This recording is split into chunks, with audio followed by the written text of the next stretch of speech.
just somehow grow the top line revenue through some hack or trick, lose a ton of money, and somehow come out on top.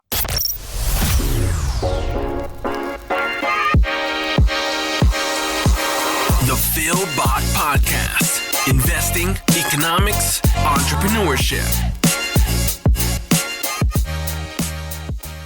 Welcome back to the Phil Bach Podcast. We've got a fun show for today. I am joined by Ranjan Roy. He is the founder and CEO of the Edge Group. He's the author of The Margins, which is on Substack. The Edge Group helps knowledge producers, consulting firms, think tanks, financial services, and corporate marketing adapt their content for modern audiences through data-driven storytelling, content creation, and more. We're going to hear about that. We're going to hear about how Ranjan arbitraged Doordash pizza delivery. Yes, you heard that right. Ranjan, thank you for joining me on the podcast. Great to be here. So I really want to get into this Doordash pizza arbitrage. It was one of my favorite things that I've read all year. Before we do, though, let's just set the table with your day job. So you are the founder and CEO of the Edge Group. What do you focus on in your day-to-day? Yep. So at the Edge Group, we work with consulting firms, think tanks, banks, and basically we try to help our clients, mostly corporate, adapt the way they communicate with their audiences into a more human and conversational manner. And a big part of that's actually been newsletters. So we've been focusing on email newsletters for the past few years. And then as part of that work, started doing The Margins as a side project with a good friend of mine, John Daruk. And that is how we ended up in the world of pizza arbitrage. And when it comes to content creation, is there a secret sauce, or does each creator have to find their own voice and their own audience? I mean, what's the magic formula there? I mean, every conversation probably starts with, how do I go viral? And there's no secret. There's just routine, creating as much content as you can on a regular basis, finding your own voice, building your own network, telling good stories, just creating good work is the only real secret. I mean, that's pretty much what you have to say on a repeated basis. Yeah, so basically the hard stuff is what pays off, which is not the shortcut everyone's looking for. Yep. That's pretty much it. No shortcuts. So you also write the Margins blog on Substack, and it's really one of my favorite things to read. You've written about antitrust issues, and I want to get to those later, and I want to get to your new post about Robinhood and how to lose money, and how Robinhood has Silicon Valley, the financial markets, and what the ramifications are. I mean, we're talking about real serious ramifications. As you close out your post, Robinhood has installed bulletproof glass in their offices, which is very, very ominous and telling about the stakes that are at play here. But before that, we got to talk pizza arbitrage. Let's talk pizza arbitrage. So you've got a friend who owns some pizza restaurants, and he didn't want to use online delivery services. This is before COVID. Why not? What was his reluctance? Yep. So a good friend of mine, he was my roommate in New York in our 20s. He's from Kansas. He moved back there. And basically, he brought New York-style pizza to the state of Kansas. In doing that, they were higher end than Domino's, but they were not kind of as high end as a fancy pizza place. So they really kind of operated in that middle tier. So the economics of delivery, his worry was if he started delivering, then everyone's going to associate with him as Domino's. And you can't compete against Domino's. It's just a completely different game at that point. So he was very adamant to not include delivery. He was asked about it. Like, customers always request it, but he really wanted to kind of just perfect the dine-in experience and focus all of his business on that. Now, the way Doordash works is they don't need anyone's consent. They just go in, they buy the food, and they bring it over, right? They deliver it. And in this case, they started offering delivery without his consent. Is that right? Yeah. So he emailed me one day, and he's like, he started getting complaints from customers calling in and saying, the pizza you delivered was cold. You sent me the wrong pizza. And again, he does not deliver pizza. So he's a little confused. He sees that there's this company called Doordash that somehow has his business's menu listed on their website. And that's apparently how these deliveries have been taking place. So he asked me about, what do I know about Doordash? And mind you, I read about startups and venture capital funding and SoftBank all day long. So instantly I was triggered because SoftBank had just led a Doordash. I think it was like their Series F. They'd raised $300 million. So to me, already they kind of occupy the space as giant SoftBank funded Silicon Valley startup. Or WeWorkian, right? You called it in your WeWorkian, yeah. This is a great quote that I pulled out of the blog. You said, DoorDash, among the WeWorkian class of companies that for me represented everything wrong about startup evolution through the 2010s. Raise a ton of money, lose a ton of money, and just obliterate the basic economics of an industry. That is exactly what came to mind when you told me that this company just listed his pizzas on Google, and somehow it almost kind of hijacked his Google listing. So if someone were to search AJ's New York Pizzeria delivery, the DoorDash would be very prominently listed as the search result. So you try to call him and they've hijacked the number and you get a DoorDash delivery service and not the restaurant itself. Yeah, not the phone number, but the Google search listing. So what happened next? Yep. So we figure out it's DoorDash. And again, he's pissed off. He's like, this company is screwing with my business. And again, he's a small business owner. He has 3 restaurants doing very well, but he's very in control of his business. Like any good small business owner, pays attention to every detail. So to add in this entire new element that you have no control over is the worst thing you could do to a small business owner. Then to understand that it's this multi-billion-dollar company adds to how infuriating that can be. And then realizing, he points out that a pizza that he sells for $24 is listed at $16 on the website. So to add to everything else, they have the wrong prices on the website. Now, they have the wrong prices, but that doesn't really affect them. If I buy a $16 pizza through DoorDash, I pay $16 and I get my pizza, right? Well, this is where it gets a little confusing because so at first he thinks somehow he's going to potentially get screwed and get left holding the bag for a $24 pizza, getting only $16. But then we realize that no, you pay DoorDash $16 and then they will pay him $24. And that is where the arbitrage comes in. And at first he refused to believe that this was possible. And honestly, this all began because we were arguing that he said there's no way this company that is worth X billion dollars, that has these fancy investors from all over the world, would operate like this. Because again, as a small business owner, the way I have to think about things, this just seems impossible. So the people who know what they're doing theoretically should be doing things a lot more smartly and a lot more efficiently and correctly. And clearly they weren't. It's amazing. A small business owner spends so much time trying to balance the books and make sure buy for $1, sell for $2, keep it simple, make a profit at the end of the day, be able to pay your employees. And then you've got these super well-funded Silicon Valley companies that are just like, I mean, it's just, it doesn't matter. It's just, hey, let's get to scale, monopolize the industry, and we'll make money down the road once we have everyone by the balls. But until then, whatever the customer acquisition costs are, whatever, it doesn't matter. It's just, get to scale, and you can keep raising. It doesn't matter. There's never a true up. There's never, maybe WeWork was the first one. Maybe that was the first domino to fall where, look, at the end of the day, you do have to eventually, turn a profit. Jury's still very much out on that. So, all right, so let's get back here. So you're arguing, you're saying that no, in fact, you're going to get your $24 and the customer is going to pay $16. So you saw it as an arbitrage. So what did you do next? Yep. So we ordered 10 pizzas and through DoorDash just to see what would happen. And you call into DoorDash, you get some call center, and then they turn around and call in to the pizzeria and place the order. They give them the full total and they say it's going to cost whatever it is, $240. And then a DoorDash driver shows up and they just swipe a DoorDash credit card and pay $240, even though we were initially charged the $160 up front. So it worked. You made $80. It worked. Now, yeah. What did he give the DoorDash guy? Did he give him pizzas? I mean, he didn't have to, he could have given him empty boxes, right? Yeah, pizzas and a big tip. I mean, he gave him the pizzas. I mean, again, and as the story develops, that changed a little bit. But at first, we didn't really know what would happen as a DoorDash guy. You would think, again, a delivery person should check the order. They should make sure that the receipt is matching up against what's actually there, because otherwise there's going to be problems. But this is, again, another one of those things, this kind of simple quality control that doesn't actually exist in these processes. But for the first run, there was actual pizzas put into the boxes and delivered to a friend of his house. So he booked $80 off the arb plus whatever profit he made on the pizzas, sold the 10 pizzas, and he was probably nervously waiting for the cops to show up at his house or some sort of accountant from Doordash to ask him for the missing money, but that never happened.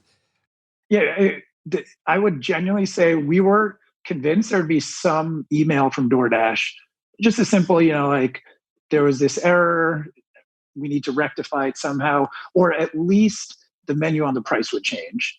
The price on the menu would change afterwards on the Doordash website. Menu can match his website, right. Yeah, like that some system, given all the technology in the world right now, some system would catch it, flag it, and update it on their end. Well, that's what we assumed would happen. And nothing. It didn't. Yeah. So the next one, just to see, and again, we're sitting around, we're on the phone joking about this, kind of feeling like a low budget Guy Ritchie movie, like who can we trust? Who can we talk about within his restaurant? And the ideas comes up, hey, maybe we should just put some dough in here. That's the lowest cost item. So in terms of the actual margin made on the arbitrage, dough is the cheapest. It's effectively costless.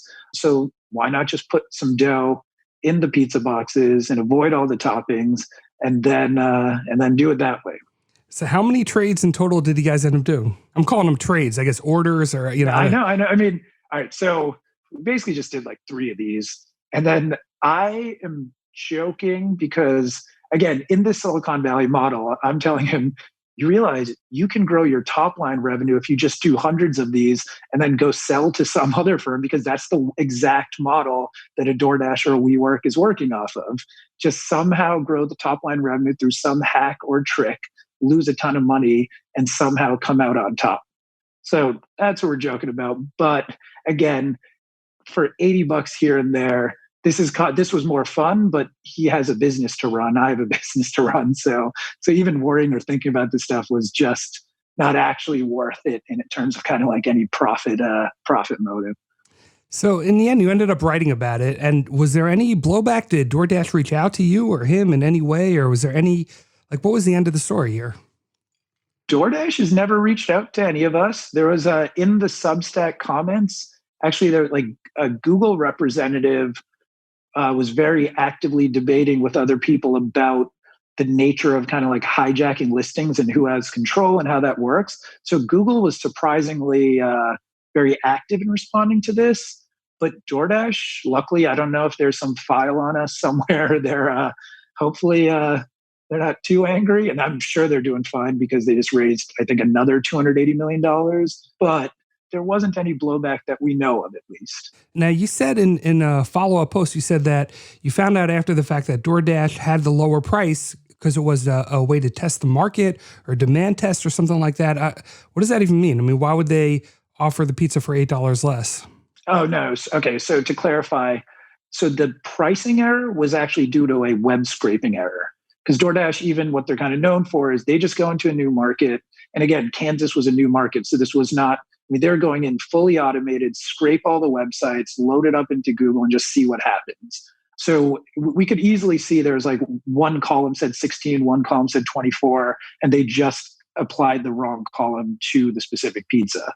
The demand test was a different thing because DoorDash clearly charges fees to the customers, fees to the restaurants. That's their business model. They charge very high fees on that side. But during this period, there's no fees. What they do is they go in and they put your restaurant online. You don't even know it for the most part. And then 2 to 3 months after this demand test has started, they'll go to the restaurant. And the CEO even had said in this interview a while ago that they like to go with a check in hand.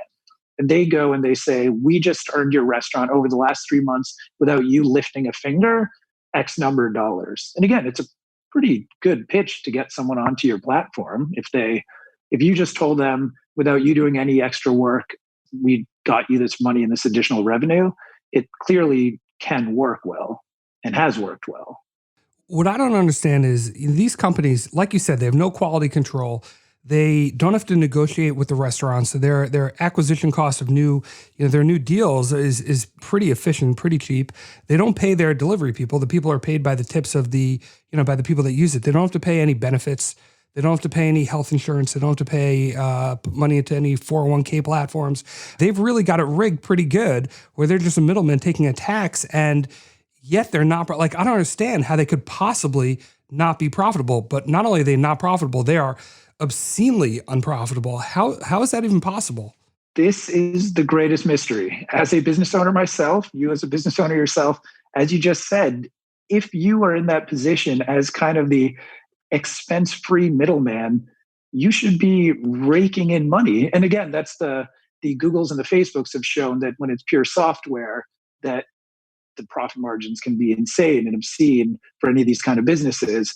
But somehow, even with all that leverage, and even with that coming from that point of strength, as you said, all of these platforms are losing tons of money. And that's what I tried to get into the post about. Maybe this is not the right model. And it's such a weird time to watch businesses, to build businesses, because you can have something that's potentially the wrong model completely dominating the market. That the wrong business that never should have been a business somehow becomes obscenely successful and makes lots of people rich, all because of the way the kind of funding structure works. Or makes nobody rich, like in my industry. So in the exchange traded fund industry, there's very famously been this fee war, and it's a race to zero. Now you have companies who are launching funds at or below cost even. Bank of New York just came out with zero fee ETFs below cost, driving prices down for the entire industry. And I would call it predatory pricing, a way to knock other people out, but there is no monetization of them. So they're all trying to show that they're raising assets, and their assets are growing up, but their revenues are not. And it's like war games. The only way to win is not to play. They just destroy the whole economic structure for all the players. And you wrote about that, how it hurts the restaurants. It hurts labor because they don't get full-time jobs and benefits. It's very low wage anyway for the delivery people. Consumers pay higher prices because they now have to pay the middlemen too. So all they do is lose money for their own investors and as their own businesses. Doordash, you said, lost $450 million in 2019. And Uber Eats, this was hysterical also from the Post, Uber Eats was the most profitable of all of Uber's units, not because they were profitable, because they lost the least amount of money. Yeah, it's interesting what you said, though, about the fund industry kind of as another example. And clearly, as you're very familiar with that, who ends up winning in that instance? Because in here, remember, Uber's investors made a ton of money. They IPO'd.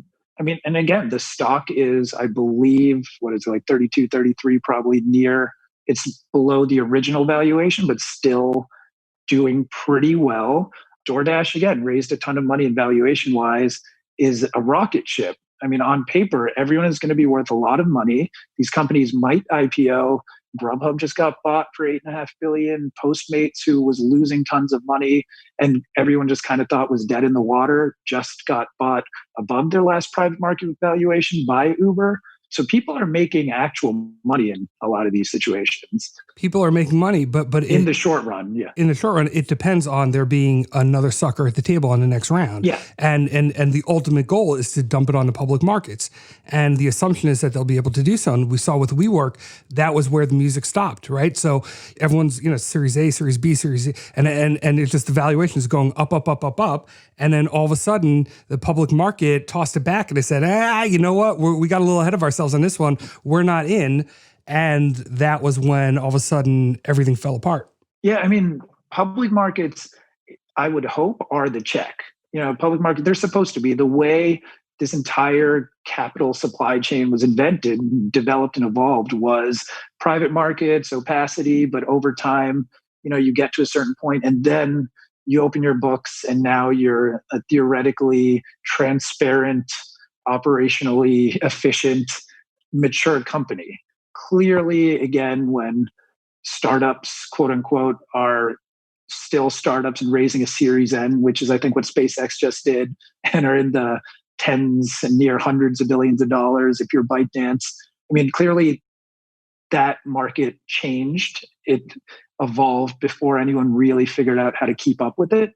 And with WeWork, the blame has to lie across the board. Because again, financial analysts, if you remember community adjusted EBITDA, you remember this? No. In their S1, WeWork basically came up with this financial metric called community adjusted EBITDA, that it basically stripped out every actual expense that was assigned to a cost of sale, but they tried to couch it in, again, the term community and just make it the magically profitable. When it first came out, Matt Levine or there's some other financial bloggers who were laughing about it, but bank analysts were out there not laughing at this. They were still pushing it forward. Everything was moving along.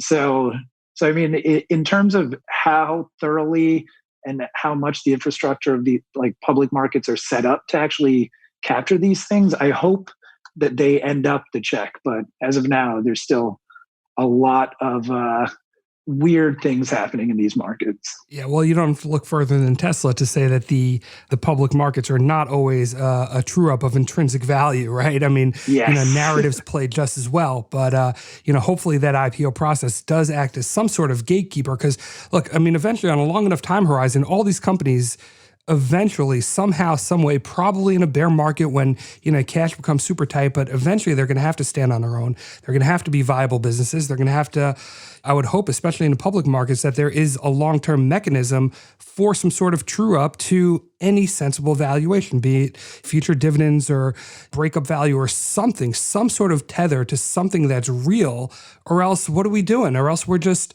at the casino. I mean, I hate to say it, but I think in many respects that's fair to say as a criticism of today's markets.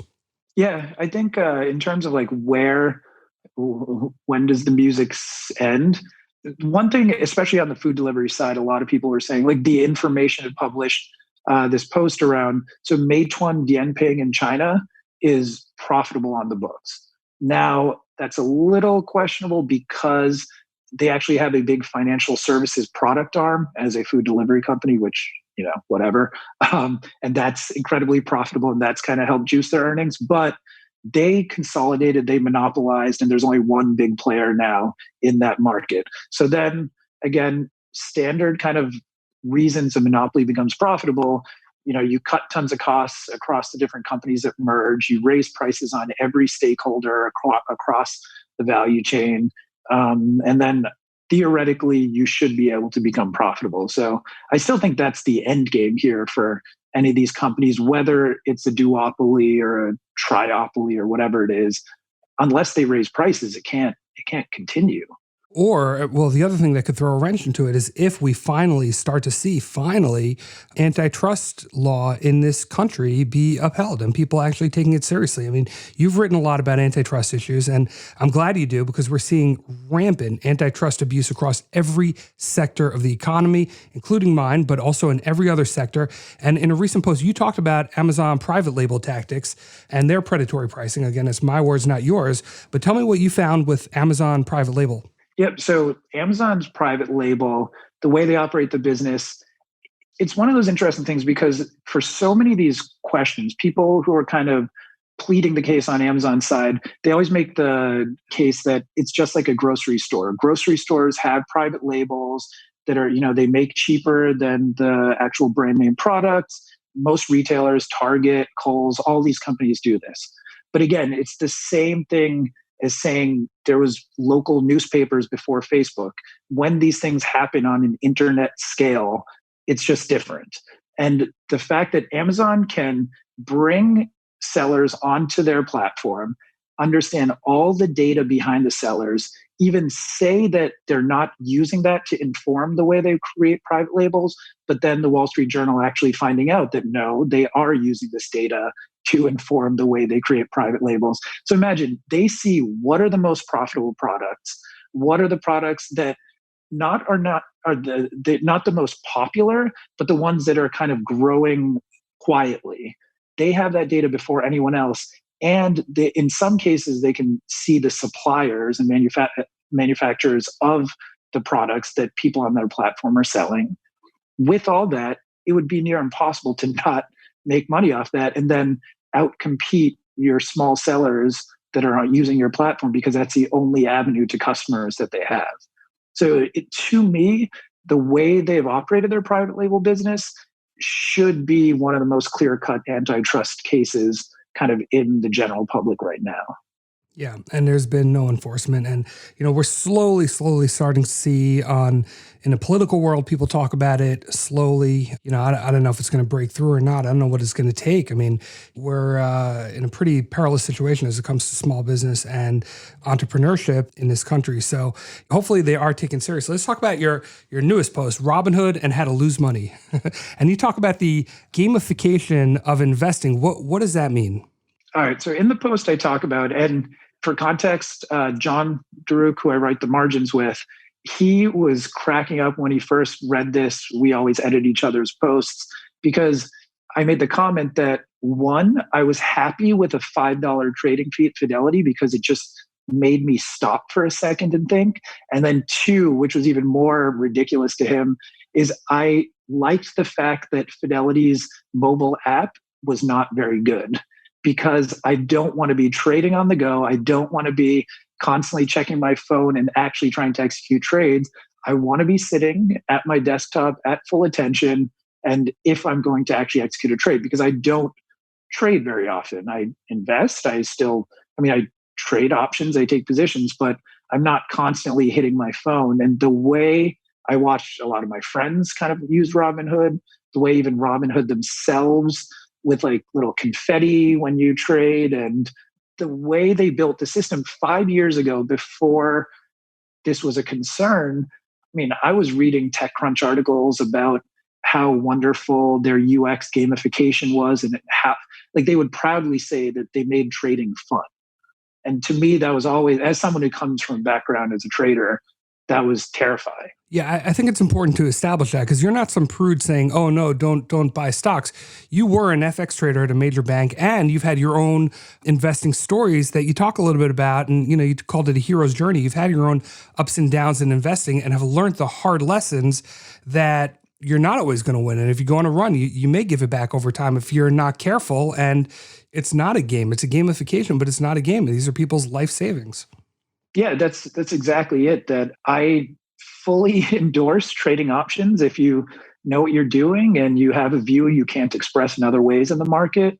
I think it's fun. It can be exhilarating. It can be a worthwhile activity to do, but don't do it if you don't know what you're doing. And again, to me, if the app, if the company, if one of their primary purposes is to encourage that behavior, that's where things kind of get problematic for me. And again, it all goes back to Fidelity paying $5 for a trade before. In the grand scheme of things, that was not a lot of money. I mean, again, percentage-wise, you shouldn't be trading a lot. And so paying $5 here and there is not the worst thing to stop you. Whereas anytime a product is free, we all know it's not free. So just trying to understand what is the actual cost, that's where things become a little dicier. So to that point, Robinhood users, as you point out in the article, Robinhood users traded options 88 times more, as much as Schwab investors, normalizing for the average account size. 88 times as much use of options. And look, options are, by definition, options are binary, unless you're selling them. If you're buying options, then that trade can get wiped out down to zero. We're not talking about a 10% drawdown. We're talking about a binary result. And, people can get wiped out pretty quick. And look, I mean, people can trade how they want to trade. It's not for me or you to tell them to trade or not, but to actively nudge them towards doing more trading, to actively, as you say, gamify it, to make it into a casino with all the blinking lights and all the dopamine hits that you can give people just so that they trade more, because you're getting a fraction of a fraction of a fraction of the trade through selling the order flow out to a high frequency trader. That can't be a healthy, positive thing that you're doing for your clients, for the investors. There's no way that can end well. Yeah, I mean, this is what I wonder though. How do the founders and the employees of these companies actually look at it? They speak in the language of democratizing finance, and I do believe that they have opened up investing to an entirely new generation that might not have looked at stocks in the markets. Even friends of mine who never had been looking at financial markets are suddenly asking me ridiculous questions like, what I think about the Federal Reserve, and things that people who work in completely other fields are suddenly asking me these kind of questions. But there's a democratizing side. But are they sitting around and actually, was there a strategic decision that options have the juiciest spreads to sell off? So is that what we're going to push? Or is it customer demand saying that we want options and they're just responding to it? Like, because again, I mean, unlike a Doordash, Robinhood is probably doing pretty well and making some good money based on the numbers that are publicly available around their order flow sales. Well, the metric I would love to see is what is the average investment return of their clients? And my guess is it's pretty dismal. Yeah, that would be the holy grail to see right now. So I want to ask you this question. You were a trader, as I mentioned. You were an FX trader early in your career. Now you create content. You have your own firm. Why did you make that change? So I love trading. I love financial markets. But when I was sitting on a trading floor, I was always more interested in the kind of information flow and how things moved. And I loved sitting at a Bloomberg terminal and seeing news feeds and thinking about how people are writing them. And I've always loved writing as well. So after trading, I went to business school. Then I actually went to the Financial Times and was working in product development and business development for them. And then left to start my own startup, which was a personalized news feed startup, which ran from 2014 to 2017. Basically, the pitch was if LinkedIn's newsfeed was good. Now that still has not been solved. That's great. Yeah. But yeah, it was interesting. Like, so it was a great experience because it was really digging into algorithmic ranking of content and building news feeds and understanding how people consume information. So that did not work. We raised a little bit of money, survived for a few years, actually tried to launch it as a subscription business circa 2015 when the word subscription was pretty much the dirtiest thing you could ever say in media. That's clearly changed. But so after leaving there, it was interesting just kind of speaking to people at banks about the way they create content at consulting firms and just realizing that there's so much work to be done. And it's kind of fun because they have these big audiences already. So in terms of kind of like impacting a lot of people quickly, it's actually been a pretty valuable and worthwhile experience. That's awesome. Yeah. I mean, having made the move as well from, corporate life to entrepreneurship, I think it'd be very hard to go back. It's harder. It's so much harder. At least for me, it is so much harder, but it's also so all encompassing and the highs are so high and the lows are so low. It just seems like it would feel very dull and almost like going from color to black and white if I went back to the corporate world. Never say never, who knows? But, I don't know if you've had a similar feel for it. Actually, I would say one of the weirder parts in the last 4 months is basically the last 4 years, I've been working remotely and had a distributed team and kind of like just did not have that office experience. And it's been kind of interesting as everyone else I know now is having to move to that way of life and getting their own home office setups rigged up and having to just kind of transition to that way. So that's been kind of interesting. Yeah, it's pretty wild. It is pretty wild. Well, I like to close with this question, which is tell me an obstacle that you've had either in your personal life or your career that you've either found a way to work around or that you persisted through. Yeah. So in terms of an obstacle, running my own startup from 2014 to 2017, again, it was a wild ride. It was very different than my business now as a consulting business, which is kind of a steady, really service-oriented business. That was trying to build a fast-growing startup. And what we kind of learned was I had been noticing that the way venture capital was operating at that time was already a little off to me. I mean, you can see it reflected in most of my writing, but it was in those conversations and it was in operating that business that it just all felt a little weird to me. And what I kind of learned from it was, even if I didn't think that it was operating in the way I thought was the most efficient, you still need to operate in the way that the market is operating. That if the market is working in a specific way, you have to play that game and you can't kind of try to redefine it on your own terms. And I think since then, especially in more of a kind of a consulting and service-oriented role, it's a good help in kind of advising clients and really trying to like help them adapt to whatever the market is telling them to do. Isn't that something how so many VCs and stakeholders in the startup world will talk on and on about how they're looking for iconoclastic founders who think differently, that see things their own way. And When it comes down to it, I don't know. I don't know if that's actually something that is true. I think there is very much a herd mentality that fights against that. It's almost like everyone says, oh, we all want someone who's a contrarian and thinks differently, but everyone says it together. So it's one voice, and it's very non-contrarian and non-thinking differently. But congratulations on that and on your success. Thank you for joining the podcast. It's a great story. I love your writing. You're talking about the hero's journey and trading and startups and everything. Really great stuff. So where can people who are listening, where can they find your writing, and how do they sign up, and where do they learn about the Edge Group? Yep. If you go to readmargins.com, you can sign up for our newsletter. And if you go to www.theedge.group, you can find out about our content strategy consulting services. Great. All right. Well, thank you for joining me on the podcast. Thank you to our listeners for your time and attention. Please subscribe to get future episodes directly to your phone, and we will have a new show for you next week. Thank you for listening to the Phil Bach Podcast. If you enjoyed the show, please take a moment to drop a review. This show was published for entertainment purposes only and is not investment advice. Please contact a licensed professional before making any investments. Some of the securities discussed on the show may be owned by its participants. Opinions expressed on the show may not reflect those of their employers. Stay hungry and stay foolish.